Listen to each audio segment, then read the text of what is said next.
Assalamualaikum warahmatullahi wabarakatuh. Jadi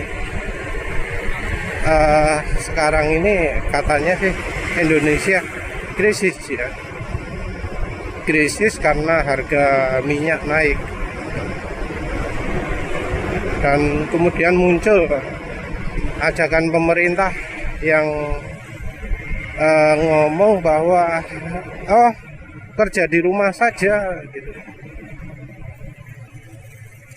Apa maksudnya kerja di rumah itu?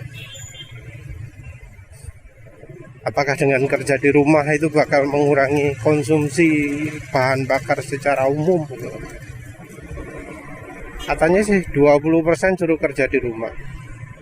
Nanti kalau kerja di rumah harga bahan bakar nggak akan naik. Iya lah, nggak munggah lah. Karena kan jelas ya, selama ini yang namanya bahan bakar itu yang mengendalikan bukan pemerintah, tapi Pertamina. Pertamina wongi sopo, tapi jelas Pertamina. Karena pemerintah manapun ya, janji ini ngomong ini, tapi ya tetap aja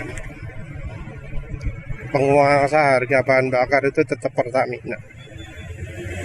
Mau apapun Pertamina. Ono swasta sing lebih murah, ya baru pemerintah turun tangan.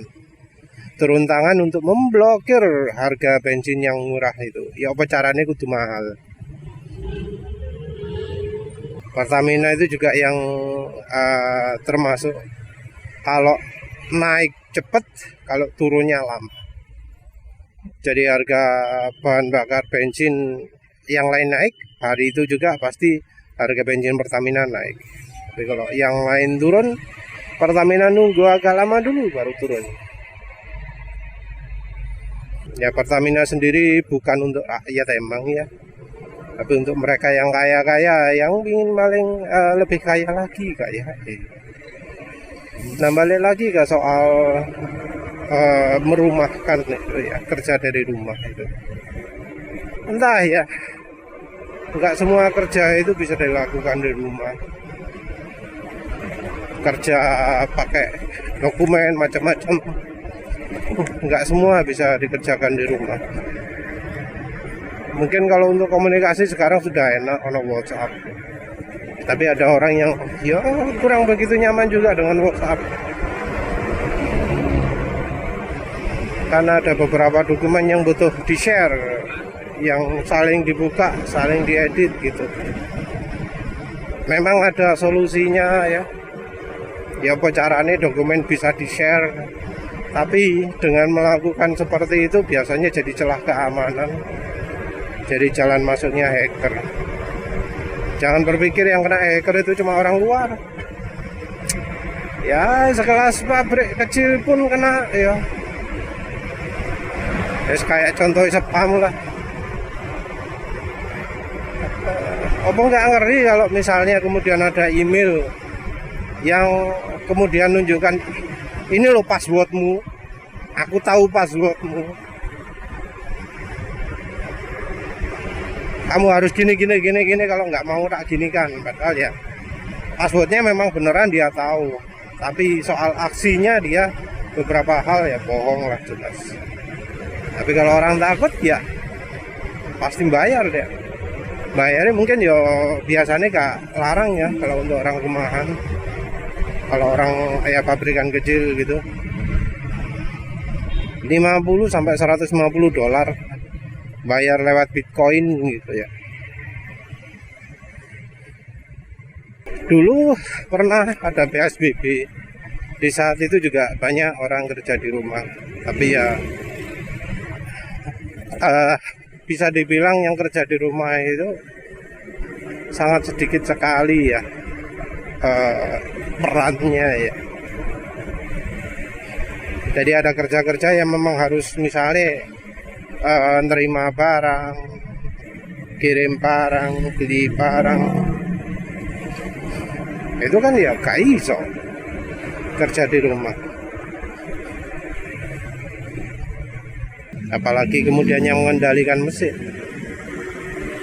Mungkin ada ya perusahaan di mana mesin itu bisa dikendalikan dari wis gak memperkerjakan manusia lagi. Otomatis gak perlu wong,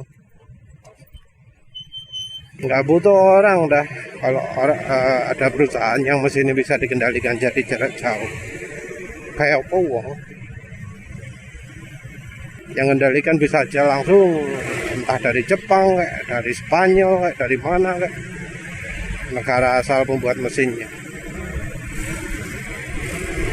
Lagi pula kan ya, yang bikin kendaraan banyak itu kan ya nggak cuma orang berangkat kerja ke kantor saja.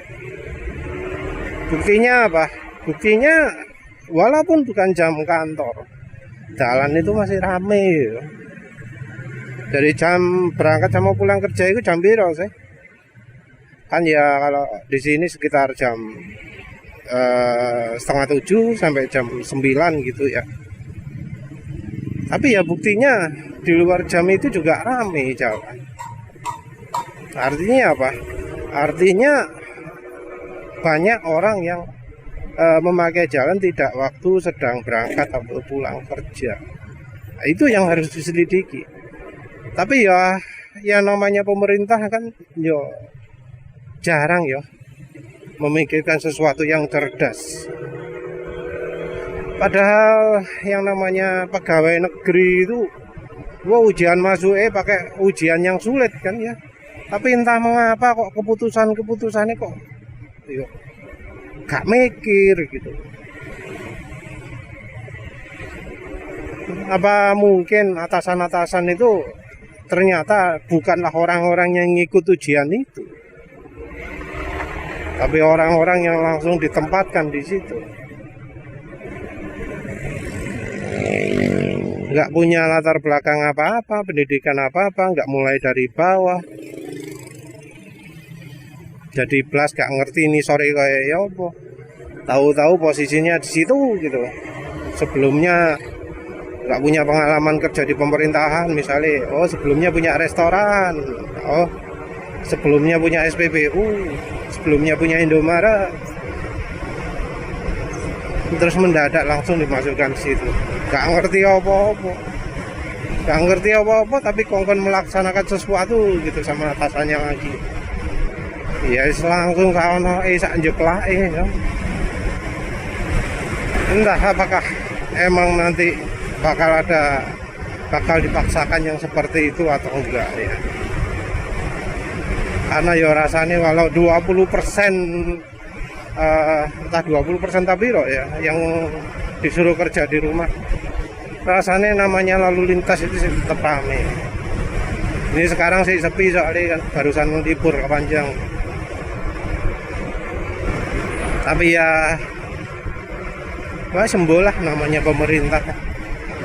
Oh iya, selain itu juga ada kebijakan anak kecil dilarang akses medsos. Oke lah kalau soal Facebook, soal apa maneh, TikTok, Twitter. Tapi kalau misalnya kayak Discord, kayak Roblox, ketagihan itu kan karena hanya itu jalan satu-satunya. Kalau itu ditutup ya yang pusing orang tuanya.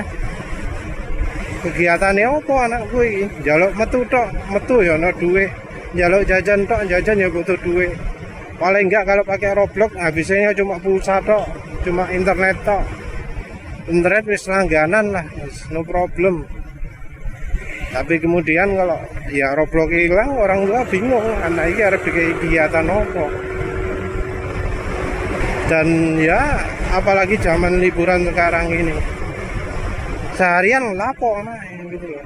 Kalau dibiarkan keluar ya belum tentu sehat juga. Jadi ya memang mungkin nge-game itu bikin kecanduan, bikin apa.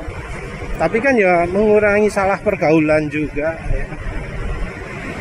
Apalagi kalau yang digemari itu merupakan platform untuk anak-anak, fokus untuk anak-anak. Jadi anak-anak ya seneng main. Misalnya ikut dihilangi nggak apa terus. Akhirnya pakai game dewasa. Untuk monitoringnya juga gimana? Akun yang di bawah umur diblokir, terus nanti banyak yang pakai akun dimanipulasi kan. Tapi saya nggak paham kenapa kok sampai Roblox dilarang. Ini rasanya mungkin karena ada orang tua sing yo anaknya jadi korban ketergantungan sing nggak iso mateni. Anak editor sendiri ya bukan murni Roblox ya. Roblox cuma salah satu. Seandainya di stop malah akan. Mungkin nanti ya jadi YouTubean terus ya. Tapi YouTubean kan kono aktif. Ya mbuh wis.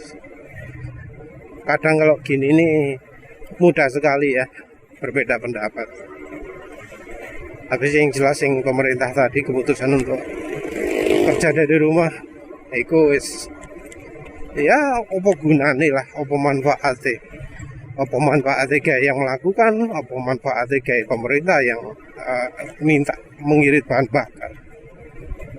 Ya wes lah itu saja. Terima kasih sudah menonton. Assalamualaikum warahmatullahi wabarakatuh.